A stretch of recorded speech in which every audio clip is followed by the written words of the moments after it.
तो तुम लोग भी अगर सिंपल इसेकाई देख के बहुत ज़्यादा बोर फील कर रहे हो तो इस एनीमे को तुम ज़रूर ट्राई करना। इसका नाम है skeleton night in another world. तो ये बहुत ही एक सिंपल इसेकाई फैंटेसी एनीमे है जिसको तुम्हें ज़रूर ट्राई करना चाहिए। इसका थीम भी बहुत अच्छा है। तो पहले तो इसके जेनर के बारे में बात कर लेते हैं। तो इसका जेनर है, ये एक isekai fantasy action adventure anime है।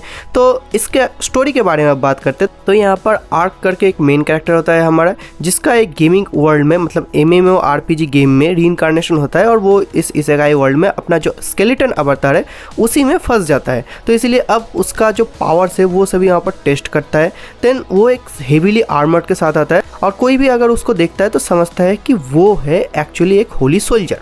तो अब क्योंकि वो गेम खेल रहा होता है तो इसलिए उसके अपने पावर्स के बारे में पता होता है कि उसके पास मैजिक पावर, स्वॉर्ड स्किल, ये सभी यहाँ पर होता है। लेकिन वो एक्चुअल इस बॉडी में आने के बाद सभी पावर्स को यूज़ नहीं कर पाता एंड उसको ये भी पता चलता है कि उसका जो अवतार है वो उसको चेंज भी नहीं कर सकता, इसीलिए वो स्केलेटन के टाइप ही दिखता है। तो अब जब वो सिटी में जाएगा तो वहाँ पर जाके वो अपने आप को जो हेवी आर्मर होता है उसी के अंदर ही रखता है और किसी को अपना फेस दिखाता नहीं है, क्योंकि उसको डर होता है कि अगर सभी को पता चलता है कि वो स्केलेटन है तो शायद उसके ऊपर कोई होली मैजिक करके या फिर ऐसा कुछ करके उसको डिस्ट्रॉय कर दिया जाएगा या फिर उसको डाइसेक्ट कर दिया जाएगा, ऐसा कुछ उसके माइंड में होता है। तो इसीलिए अब वहाँ पर जाने के बाद वो एडवेंचर गिल्ड में जाता है और जाके वो जॉब्स ढूंढता है ताकि उसको अपना जो डे टू डे जो कॉस्ट है उसके लिए मनी मिल सके। तो ऐसे ही उसको उस वर्ल्ड के बारे में थोड़ा बहुत एडवेंचर गिल्ड से पता भी चलता है। देन वो कुछ जॉब्स भी लेता है, जैसे कि चिल्ड्रंस को सेव करना या फिर एक चाइल्ड को वो हेल्प करने के थ्रू उसको अपना जो स्पिरिट विस्ट होता है पोंटा वो भी मिलता है, वो उसका कॉम्पेनियन होने वाला है। देन वो एक एल्फ गर्ल की मदद भी करता है जो कि एक्चुअली अपने रेस के जो पर्सन्स होते हैं, पीपल्स होते हैं, उनको प्रोटेक्ट करना चाहती है। तो उसको सपोर्ट करने के बाद उसका नाम एक्चुअली एरिन होता है। तो एरिन के साथ वो एडवेंचर करना स्टार्ट कर देता है और एरिन बोलती भी है कि वो उसको कॉम्पनसेट करेगी ताकि जो आर्क है वो उसको सपोर्ट करे एंड एज यूजुअल उन दोनों में दोस्ती भी यहाँ पर हो जाती है। देन आर्क जो होता है वो ड्यूक के डॉटर को भी सेव करता है, देन प्रिंसेस को भी सेव करता है। ऐसे ही वैसे उसका जो नेचर है वो बहुत ज़्यादा जेंटल है। इसके बारे में मैं आगे रिव्यू पार्ट में बताऊँगा कि क्यों उसका नेचर बहुत ही ज़्यादा क्लियर एंड सोफिस्टिकेटेड है और वो मुझे बहुत ज़्यादा पसंद भी है। देन वो अपने आप को एरिन के सामने ओपन भी करता है कि वो एक स्केलेटन है ऐसा कुछ। तो एरिन उसको बोलती है कि वहाँ पर कुछ होली वाटर टाइप है जिसको यूज़ करके जो आर्क होता है वो अपना जो रियल बॉडी है उसको मिल जाएगा।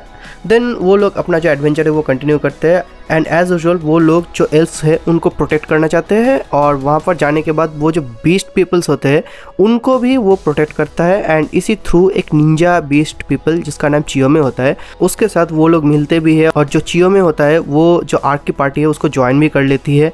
एंड देन यहाँ पर बहुत ज़्यादा कॉमेडी भी होता है एंड ये लोग as a companion as a party यहाँ पर एडवेंचर कंटिन्यू करते हैं। देन जो एरिन के फैमिली होता है वो भी आर्क को बहुत ज़्यादा हेल्प करता है ताकि वो अपने स्किल्स को डेवलप कर सके एंड आर्क जो होता है वो भी अपना जो फाइटिंग स्किल्स है क्योंकि उसको पता है कि उसके पास पावर है लेकिन वो सभी पावर्स का भी यूज़ नहीं कर सकता, इसलिए वो अपने आप को ट्रेन भी करता है। तो इसलिए ऐसे ही उनका जो पार्टी एडवेंचर है वो कंटिन्यू होता है। इसके आगे मैं नहीं यहाँ पर बताना चाहता कि मेन प्लॉट क्या है, इसके लिए तुम्हें एनीमे को देखना चाहिए क्योंकि ये एनीमे बहुत ही ज़्यादा अच्छा है। तो इसका अभी सीज़न 2 चल रहा है और सीज़न 2 में यहाँ पर मैं अगर कहूँ तो प्लॉट सिंपल है, जैसे चल रहा है एडवेंचर वैसा ही कुछ चलता है।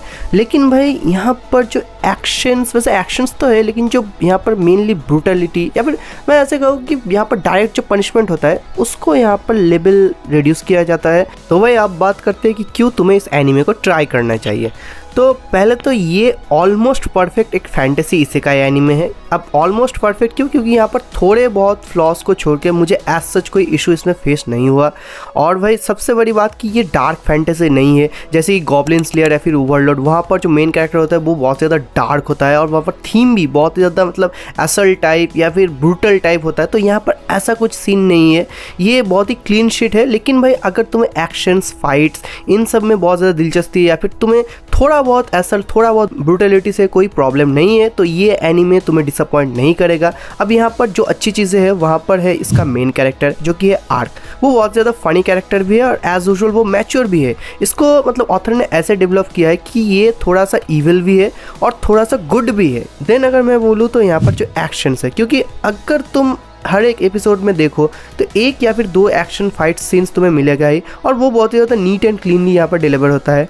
एंड अगर मैं कहूँ यहाँ पर कॉमेडी तो भाई यहाँ पर कॉमेडी एक गुड टेस्ट के साथ आता है। यहाँ पर ऐसा नहीं कि हर बात में कॉमेडी हो, बट ऐसा भी नहीं कि पूरी तरह से ये डार्क फैंटेसी टाइप डीप हो जाए। एंड फाइनली अगर मैं बोलूँ तो ये एनीमे वो डिलीवर करता है जिसके लिए तुम इसको चूज करोगे। मतलब तुम्हें इसेकाई चाहिए, तुम्हें यहाँ पर इसेकाई मिलेगा। अगर तुम्हें फैंटेसी सीन्स चाहिए, फैंटेसी मिलेगा। मैजिक चाहिए, मैजिक मिलेगा। एक ओवरपावर्ड एमसी चाहिए, यहाँ पर ओवरपावर्ड एमसी है। यहाँ पर एडवेंचर चाहिए, एडवेंचर है।